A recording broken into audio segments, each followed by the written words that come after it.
이제 복음화를 향한 여정이 이제 시작된 거죠.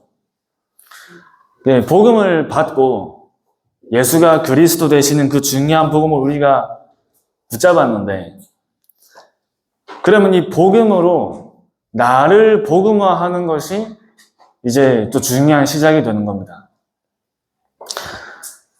그래서 하나님께서 저와 여러분들을 향한 그 중요한 계획 속에 가장 첫 번째 계획이 우리를 복음화시키시는 하나님의 중요한 작업을 하시는 거죠. 하나님의 중요한 사역이 이제 우리가 정말 전도자로 하나님 앞에 서고 다른 사람을 살리고 문제에 걸리지 않고 모든 갈등과 문제와 위기와 어려움들을 넘어서면서 또 중요한 현장을 정복하는 그 응답의 증인으로 서는 가장 중요한 시작이 내가 먼저 복음화되는 거죠. 자꾸 우리가 무너지고 옛날로 돌아갈 수밖에 없는 영적인 상태가 많이 남아 있습니다.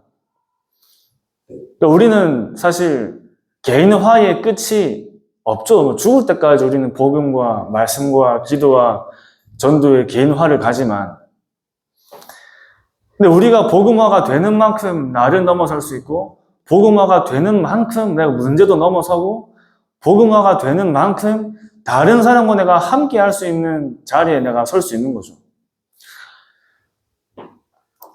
그래서 내가 복음을 알고 내가 복음을 듣고 하나님 자녀가 되고 내가 교회에 와서 오랜 시간 신앙생활을 하는데도 뭔가 나에게 계속 같은 문제에 걸리고 같은 갈등에 걸리고 뭔가 영적으로 성장이 안 되는 이유가 이 복음화가 안 돼 있기 때문에 그런 겁니다.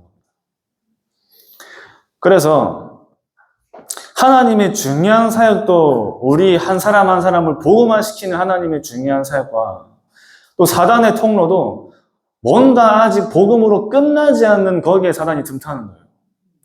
우리 안에, 내 안에 내가 아직 복음으로 끝내지 못한 뭔가 있거든요. 그럼 거기 결정적인 순간에 사단이 틈타는 겁니다. 예를 들면 자녀 문제라든지 경제 문제라든지 또 어렸을 때 내 안에 나도 모르게 내 안에 숨어있던 영적인 상처라든지 거기에 사단이 틈타는 거죠. 모든 것을 우리가 끝내면서 갈 수 있는 것이 우리가 복음화의 중요한 여정을 가는 겁니다. 모든 사람이 과거가 있잖아요, 과거. 과거가 없는 사람은 없습니다. 중요한 거는 이 과거 속에서 상처도 우리 안에 있거든요. 내 마음속에 뭔가 미움과 원망에 그 상처가 남아있는 채로 우리가 신앙생활을 계속하면은 계속 같은 문제에 걸릴 수밖에 없는 겁니다. 계속 갈등에 내가 막 갈등에 걸릴 수밖에 없고 자꾸 내가 거기에 부딪히는 거죠, 이제. 그래서 나의 과거를 복음으로 재해석하는 겁니다. 복음으로 재해석하는 거예요.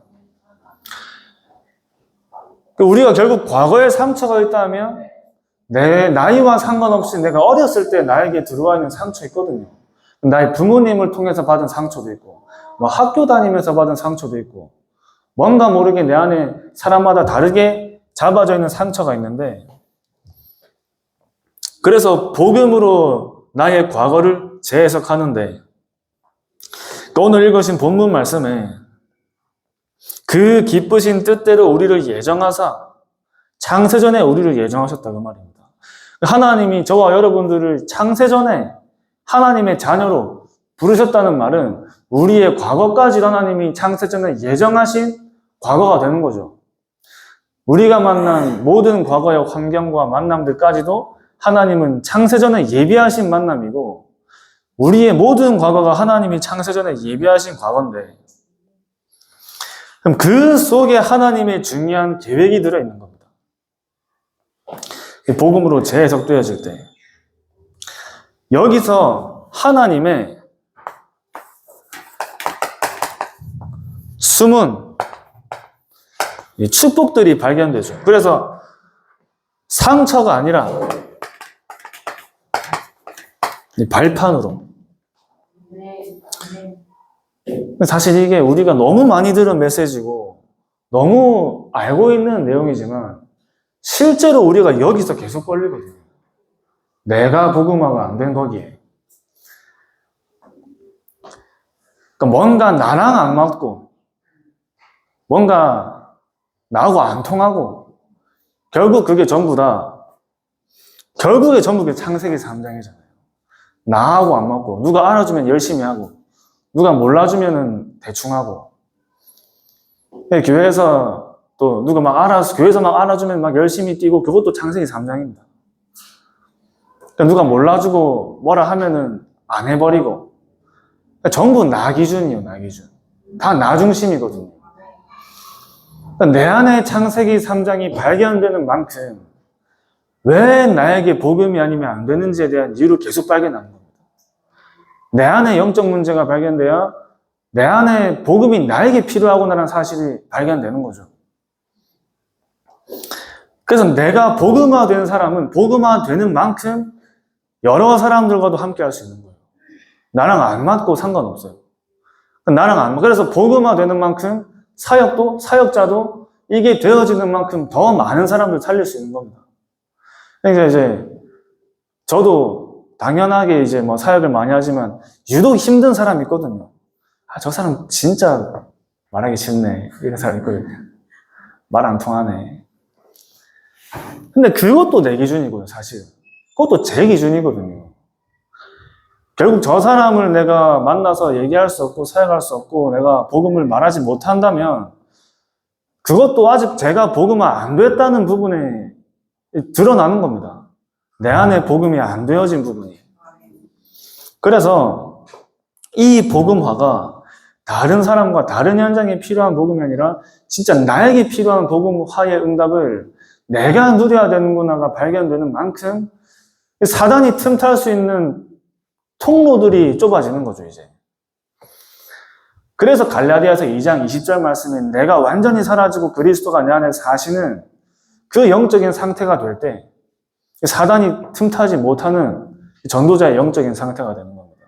그래서 주는 그리스도시요 살아계신 하나님의 아들이십니다로 시작을 해서 갈라디아서 2장 20절까지 가는 게 저와 여러분의 복음화의 여정이죠. 그 복음은 우리의 모든 과거를 축복으로 바꾸는 비밀이 들어있잖아요. 너무 힘들고 너무 어려운 과거고 나같이 이렇게 어려운 사람은 없었을 거라고 생각했는데 그 모든 것들이 복음의 관점으로 해석하니까 너무나 중요한 응답들로 다시 발견돼요. 그래서 복음으로 재해석하는데 그 복음으로 우리의 모든 과거에 나의 모든 상처와 모든 어려움 속에 복음을 적용시키는 거죠. 제가 다락방하고 계신 그 성도님 부부가 계신데 이제 재혼하셨어요. 재혼하셨는데 거기 이제 사모님이 다른 기존 교회 다니셨던 사모님. 그래가지고 이제 왜 이혼을 하셨냐니까 남편이 그 교회 집사님이었어요. 집사님인데 그 교회 여집사랑 바람이 나가지고 이혼을 하신 거예요. 그 꽤 긴 시간이었어요. 꽤 긴 시간. 그래가지고 지금 성도님 되시는 남편분하고 만나가지고 살고 계시고 자녀도 낳았는데 근데 이제 그 바람 펴가지고 또 이혼을 하고 뭐 이러면 여러 가지가 이제 또 법적으로도 좀 이렇게 할 수 있는 게 있는데 모든 게 안 되는 겁니다. 그러니까 뭐 잘 안 되고 해가지고 꽤 오랜 시간이 지났죠. 이제 몇 년이 지났는데도 매일 잘 때마다 생각이 나더라고요. 때려 죽일 인간 이러면서 이제 너무 화가 나고 잠이 안 오고 억울하고 분통하고 그래가지고 그분도 이제 교회를 절대 난 이제 교회 안 다닌다 했던 분이었다니까요. 그런데 이제 그 남편 되시는 성도님이 그 형제 중에 어떤 집에 좀 문제가 생겨가지고 좀 사기를 당해서 큰형님에게 좀 도움을 요청해야겠다 해서 큰형님에게 말씀드렸는데 그 큰형님이 우리 교회 장로님이세요. 그러니까 네가 1년 동안 아무 말도 안 하고 교회 오는 조건으로 도와줄게 해가지고 그 1년 동안 교회 왔다 갔다 하시다가 복음 들으신 겁니다. 그래가지고 이제 그 사모님도 교회 절대 안 가야지 했는데 상황이 어려워져가지고 교회를 갈 수밖에 없으니 이제 어떻게 형님 다니시는 여기 교회로 오신 거죠. 자기는 이해가 안 되는 게 있었대요. 그래서 창세기 3장, 인간의 영적 문제. 자기는 다 내가 피해자고 내가 당하고 산 줄 알았는데, 내가 성경에 내가 죄인이라 얘기하고, 내가 하나님 떠나는 죄인이라 얘기하고, 그러면서 이제 세상에 나쁜 놈들이 얼마나 많은데, 저 인간들이 죄인이지, 이러면서 그 전 남편 맨날 밤마다 그냥 계속 하시다가, 어느 날 말씀을 듣는데, 창세기 3장이 들리기 시작했다 하시는 겁니다. 창세기 3장에 인간이 하나님을 떠나면서 우리의 의지와 우리의 잘못과 우리의 인격과 상관없이 모든 인간에게 와 있는 영적 문제가 인간이 하나님을 떠나면서 시작된 영적 문제라는 사실이 발견되고 그 남편이 용서가 됐대요. 아, 그 남편도, 전에 그분 남편도 창세기 3장의 피해자구나. 그러고 싶어서 그런 게 아니라 인간이 하나님을 떠나 이 복음 모르면 교회 다녀도 그렇게 될 수밖에 없구나. 그게 발견되고 나서 그때부터 잠을 편안하게 주무신다는 거예요. 편안하게. 그때마다 편안하게 못 주무신 거예요. 잘 때마다 생각나가지고. 그러네요. 그 두 분이 완전히 복음 속에 들어오시면서 이제는 뭐 왜 내가 이제야 이 복음을 알았는지라는 말도 하시고, 우리가 그런 생각은 할 필요 없죠. 하나님의 시간표 속에 다 복음을 받으신 거기 때문에. 그 정도로 복음이 좋으신 겁니다, 이제. 그러면서 그 남편분은 불신자였다가 교회 오셔가지고 복음 받으셨으니까 공장 다니시는데 만나는 동료분들에게 막 구원 얘기를 하시고 복음 전하시고, 그 이제 여자 집사님도 이제 회사에서 자꾸 동료 언니들한테 자꾸 복음 얘기하고 그러신 분들로 바뀌었어요. 완전히 과거가 복음으로 재해석되어지니까 모든 사람이 용서가 되는 거예요. 그러니까 원수를 사랑하는데 우리 인격으로 원수 사랑할 수 없습니다. 그 사람이 그럴 수밖에 없는 상태가 이해가 될 때 용서가 되는 거죠. 진짜 그 사람을 두고 기도가 되어지고 품어지는 거예요.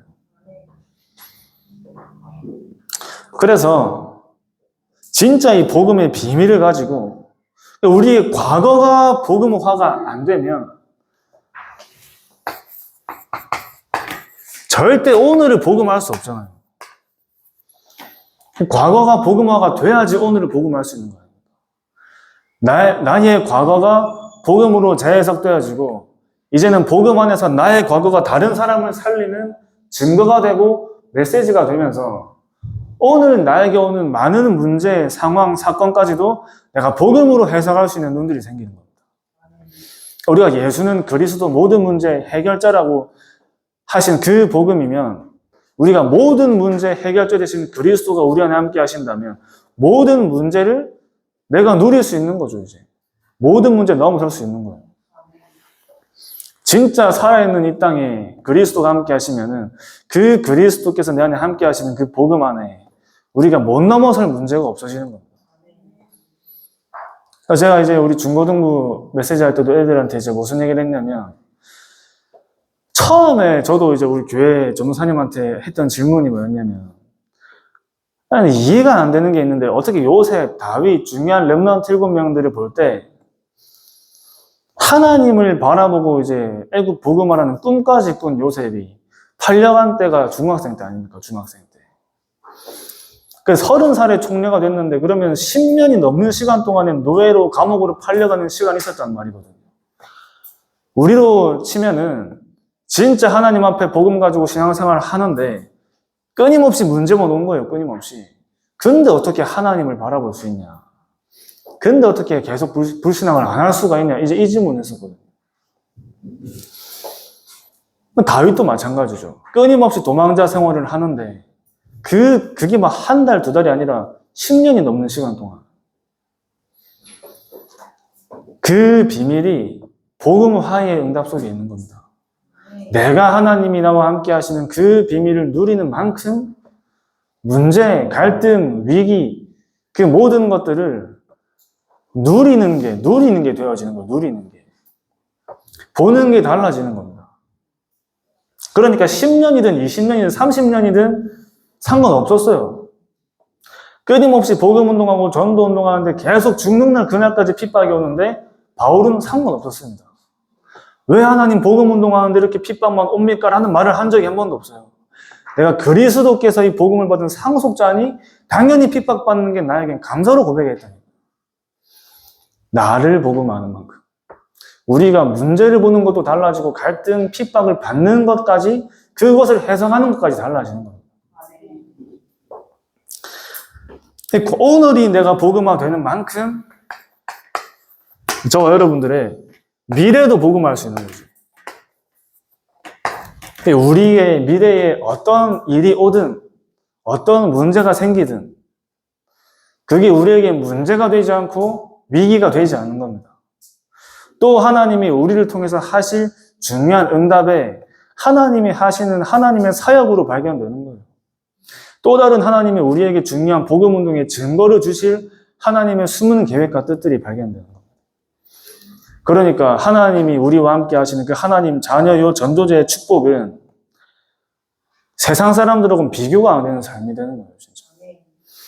응답받는 일만 남아있는 거예요. 그러나 응답이 오는 그 보여지는 것이 세상 사람들 눈엔 이해가 안 될 뿐입니다. 하나님은 제자만 알 수 있도록 하나님이 메시지를 주시잖아요. 전도자만 알 수 있는 메시지를 하나님은 주시는 거예요. 그 메시지를 들은 사람만, 볼 수 있는 사람만 그 길을 가는 겁니다. 하나님이 우리에게 그것을 알게 하시고 보게 하시고 깨닫게 하시는 그 자체가 살아있는 동안의 최고의 응답이 되는 겁니다.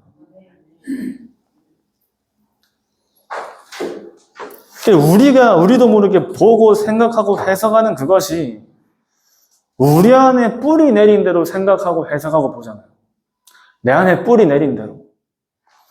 그러나 그 내 안에 뿌리 내린 것이 우리 안에 있는 다른 과거의 상처가 아니라 복음이 되어지는 만큼 보고 생각하고 해석하는 것들이 달라질 수밖에 없는 겁니다.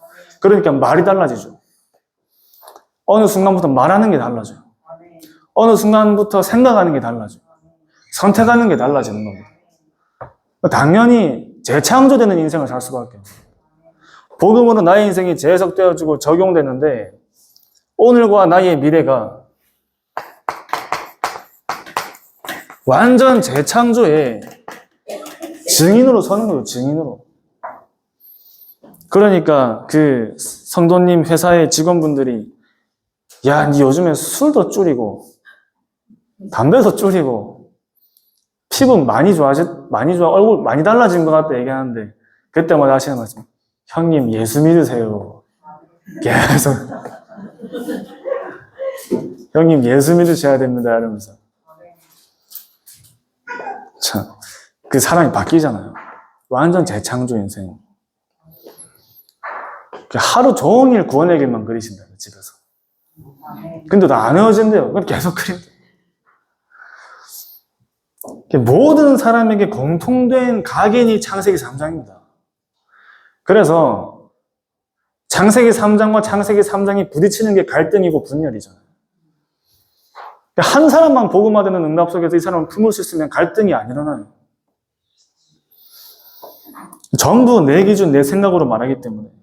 그래서 저들이 육신이 됨이라. 전부 다 361로 각인뿔이 체질되어 있는 겁니다. 육신적인 생각밖에 못해요.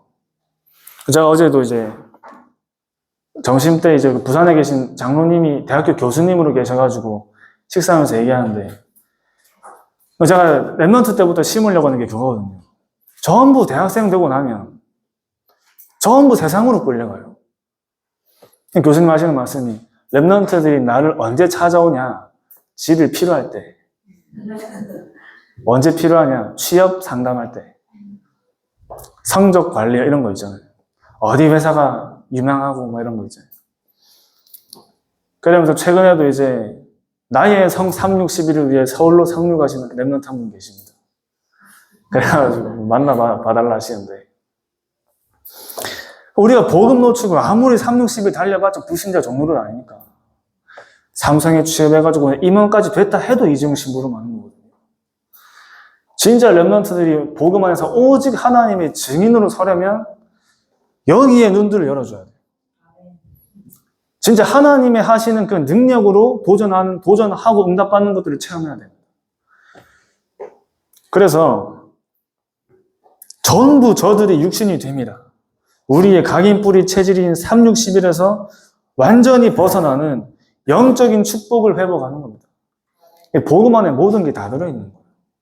복음 안에 정말 모든 게 다 들어있다는 것이 우리의 삶을 통해, 자, 그러면서 가문의 영적인 문제가 우리에게까지 와 있잖아요. 가문의 영적인 문제. 각각 다른 가문의 영적인 문제. 그래서 결혼도 가문의 영적인 문제랑 가문의 영적인 문제가 만나는 게 결혼이라고 하잖아요. 폭탄이 태어난다 이런 얘기 하는데 말이지. 그래서 복음으로 내가 재해석되어지는 만큼, 복음화가 되는 만큼 영적인 DNA가 바뀌는 겁니다. 영적인 DNA를 3611의 DNA를 138의 DNA로 바꿔야 돼요. 그 사단의 함정이 창세기 3장이라면 사단의 틀이 우리의 육신 상태 아닙니까? 육신 상태. 육신에서 벗어나지 못하는 겁니다. 내 생각, 내 선택, 모든 것들이 육신의 생각에서 벗어나지를 못해요. 사단의 올무가 우리의 과거를 잡아가지고, 그러니까 오늘도 미래도 자꾸 똑같은 부분에서 넘어지는 겁니다. 그래서 복음 인생 편집이 되어지는 만큼, 복음 인생 편집이 우리의 과거, 오늘, 미래에 되어지는 만큼 과거가 재해석되어지고 오늘 내가 가는 현장과 만남이 달라지고 아무런 기대 없이 희망 없는 미래가 세계복음하는 미래로 바뀌는 거예요. 오직 성령이 나에게 임하시면 증인이 되는구나. 이게 진짜 발견되는 겁니다. 어떤 자리에 있든 어떤 일을 하든 하나님이 나에게 예비해 놓으신 세계복음화가 나의 미래구나. 이렇게 발견되는 거죠. 우리의 과거, 오늘, 미래가 완전히 달라지고 우리의 과거, 오늘, 미래의 모든 문제 해결자 되신 그 그리스도가 나의 그리스도가 되어지고 진짜 내 안의 창세기 3장과 나의 영적인 문제가 복음으로 치유되어지고 그러면서 내가 더 많은 사람을 살리고 더 많은 현장들을 살리고 나아가 2, 3, 7, 5천 종족까지 살리는 자리에 있는 겁니다. 문제는 우리 그걸 안 믿는 게 문제예요. 내 환경, 내 조건, 거기에 잡혀가지고 안 믿는 게 문제라니까요. 하나님의 말씀에 증인이 되리라 모든 민족을 제자로 삼으라 하셨잖아요.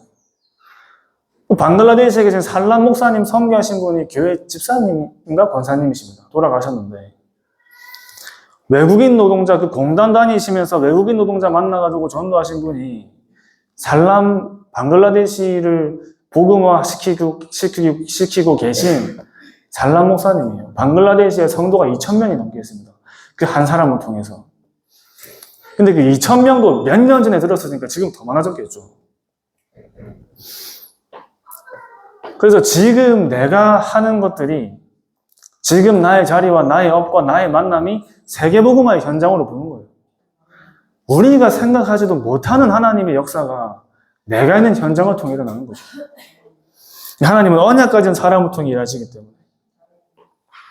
그래서 창세전에 하나님이 선택하시고 예정하신 하나님의 자녀로 하나님은 저와 여러분들을 부르신 겁니다. 모태에 짓기 전에 우리를 구별하였고 구원을 예정하시고 열방의 선지자로 세웠노라. 여기 계신 모든 분들께서 열방의 선지자로 하나님을 세우신 거예요. 전 세계 복음화는 전도 제자로 하나님 세우신 거예요. 지금도 우리 주변에 복음 몰라가지고 죽어가는 영혼들에게 생명의 복음을 전해주기 위한 하나님의 선택하신 전도자들로 하나님이 부르신 줄 확신합니다. 그래서 한 주도 정말 이 말씀의 흐름 속에 나를 복음화하고 또 나의 영적인 상태로 현장의 영적인 상태를 살리는 자리에 있는 그런 증인의 축복을 누리시기 바랍니다. 기도하겠습니다. 하나님 아버지 감사합니다.